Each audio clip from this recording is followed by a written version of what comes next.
नमस्कार सबैजनालाई। धेरै जस्तो मान्छेहरूलाई त म को हो उहाँहरूलाई थाहा छँदैछ हैन। मेरो पहिला हार्दिक नेपाली भ्लग्स भन्ने एउटा युट्युब च्यानल पनि थियो, तर अनफर्चुनेटली त्यो च्यानल गयो। त्यसमा 1K सब्स्क्राइबर थियो, तर अहिले मैले नयाँ च्यानल बनाएको छु। त्यसमा जति सपोर्ट गर्नुभयो त्यति नै सपोर्ट यो नयाँ च्यानलमा गरिदिनुहुन्छ भन्ने मेरो आशा जनाउँदै छु। अनि आशा गर्दैछु तपाईहरु किताब पढ्दै हुनुहुन्छ होला अथवा पढ्ने विचार गर्दै हुनुहुन्छ। किताब पढ्ने विचार गर्दै हुनुहुन्छ भने, नेपाली किताब पढ्ने विचार गर्दै हुनुहुन्छ भने दामोदर न्यौपाने अथवा मेरो बाबा उहाँको अर्को कृति हामीहरुको माझमा आइसकेको छ। यो किताबको नाम विद्यार्थी विधाता हो। यसले चाहिँ जीवनको लक्ष्य र पढाइमा नयाँ प्रेम भन्ने प्रेम देखाउँछ यसले। अनि यो किताब मैले अघि नै पढिसके, अघि नै भन्नाले अघि पहिल्यै हैन। यो किताब पढ्दाखेरि चाहिँ मलाई पर्सनली के लाग्यो भन्दाखेरि जुन पनि विद्यार्थीहरूलाई चाहिँ म आफ्नो लाइफमा केही गर्न सक्दिनँ, म कोही हैन जस्तो लाग्छ, उहाँहरूको जुन त्यो नेगेटिभ सोचहरू छ नि, त्यही सोचलाई लात्ता हान्न बनाएको यो किताब। यो किताबले चाहिँ अब पढाइ कसरी गर्ने त्यो बाहेक पनि हाम्रो अब नेपाली समाजको पाठ्यक्रम कस्तो छ भने, नेपालको मात्र हैन सबै तिरको कोर्स बुक, सबै देशहरुको कोर्स बुक एकदम झ्याउलाग्दो हुन्छ। तर त्यही झ्याउलाग्दो कोर्स बुकलाई कसरी रमाइलो बनाउने भनेर यसले लिएको छ। जुन जुन विद्वान मान्छेहरु बनेका छन् उहाँहरूले नि यही झ्याउरे कोर्स चाहिँ पढेको हो। त्यही कोर्सलाई साइड बाइ साइड लाँदै आफ्नो रिडिङ कल्चरलाई अझ एन्टरटेनिङ बनाउनको लागि चाहिँ यो किताब हाम्रो माझमा आएको छ। हजुरहरुकै अगाडि म यो किताबको अनर्यापिङ गर्छु। सो यो किताब छ विद्यार्थी विधाता, दामोदर न्यौपानेको 18औं कृति।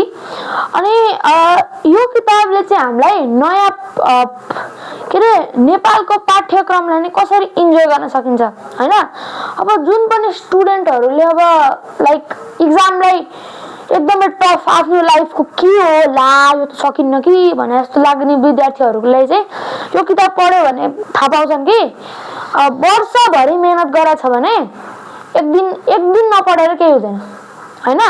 तर वर्षभरि मेहनत गरेछ भने एक दुई दिन पढेर काम छैन भनेर भन्छ के यसले। जस्तै अब तपाईले स्कुलमा अथवा कलेजहरुमा पढ्नु भयो कि धेरै कुराहरु पढ्नु भयो, रिभिजन गर्नु भयो, तर एक्जामको भोलिपल्ट एक दिन पढ्नु भएन त्यसले असर पार्दैन। किनभने तपाईको माइन्डले त्यो कुरा रिड गरिसकेको हुन्छ मसल मेमोरीमा, माइन्डको मेमोरीमा हैन। अब तर तपाई वर्षभरि क्लासमा गर्दै बसिरहनु भएको छ अनि घरमा आएर 2 दिन अगाडिदेखि ला एक्जाम छ म त पढे अहिले पढ्छु भ्याउँछु भने त्यो पढेर कामै लाग्दैन है। यो किताबले चाहिँ त्यही कुराको मोटिभेसन दिन्छ। अनि यदि हजुरहरुलाई यो किताब पढ्न मन छ भने चाहिँ हामीले डोर टु डोर डेलिभरी नि गर्छौं। अनि